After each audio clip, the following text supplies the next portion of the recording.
Hey everyone, I'm Sophia Bush. I am an actress and an activist, and I host a podcast because I love to get deep and learn about topics and get trusted information from trusted sources. And that's why we're here. This is Need to Know. It's a conversation series to answer your most pressing questions from the most reliable sources. Today's topic is one that affects all of us: sustainability in the world of food and agriculture.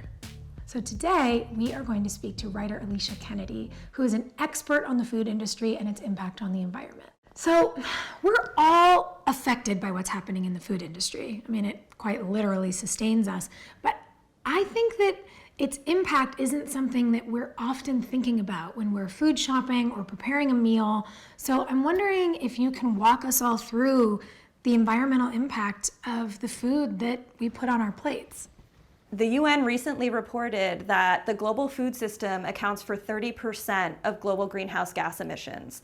We use 80% of global farmland to grow grain for livestock, which provides only 18% of our global calories.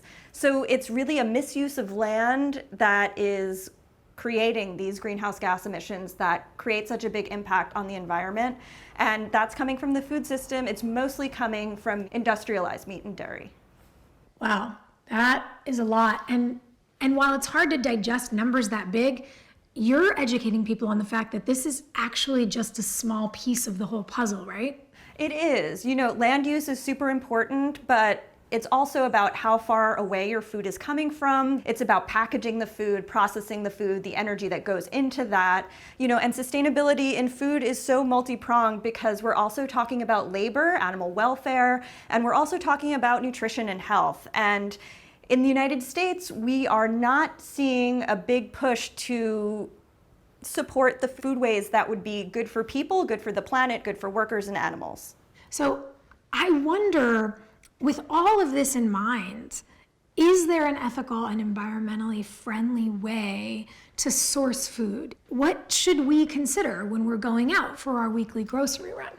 Obviously, sourcing food locally from local farms. If you eat meat from local butchers who are getting their meat from also local farmers and local ranchers, that's going to be the greatest thing you can do for cutting down on mileage, cutting down on processing. But that's not always an accessible way to eat for a lot of people, especially in the United States. And so we have to also talk about the way the government is subsidizing these industries.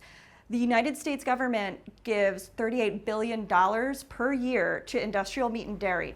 And those are mostly owned by, big companies, big agribusiness. They're not giving these subsidies to the smaller farmers who are, putting in the work to raise really happy cows that are eating that grass that they're supposed to eat, that aren't being fed industrialized grain. Wow. The US government only gives $17 million to fruit and vegetables. The way the government subsidizes these industries does not add up to that. So we're talking about ways to make changes to the way that we consume, but there's a lot of people who live in underserved communities, unresourced communities, places like food deserts. How can we support people in those underserved communities?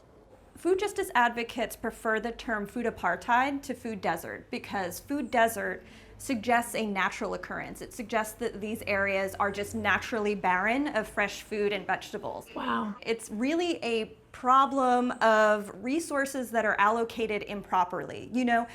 The world has enough food and enough land to feed everybody. It's about how we use our resources. When we're talking about food apartheid, that is usually happening in Black communities, communities of color, among indigenous populations. These are by design. 100 years ago, there were 1 million Black farmers in the United States. Now there are 45,000. When we talk about the money that we're putting into the food system, where are we putting it? Where could we put it?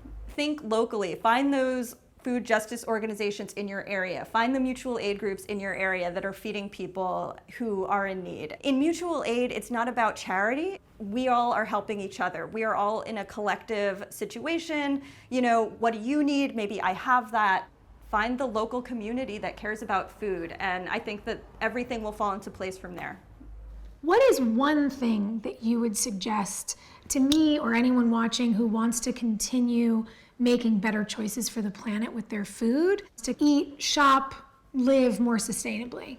You know, the UN has been saying we need to move to a plant-based diet, especially by 2050, if we don't want to hit dangerous levels of global warming. Really reimagining a plate and a diet where meat isn't the central part of it. That doesn't mean never eating meat, never eating dairy. It means making it a much smaller portion of what one eats every day and over the course of a week, over the course of a month and years. And that really adds up. I think we're at a moment where so many people are realizing that there are so many things each of us can do. And if each of us takes one step, if we all start to do it, everything changes very rapidly. Thank you so much for joining us today, for teaching us today. For sure. You've given us such excellent things to think about. Thanks for being here.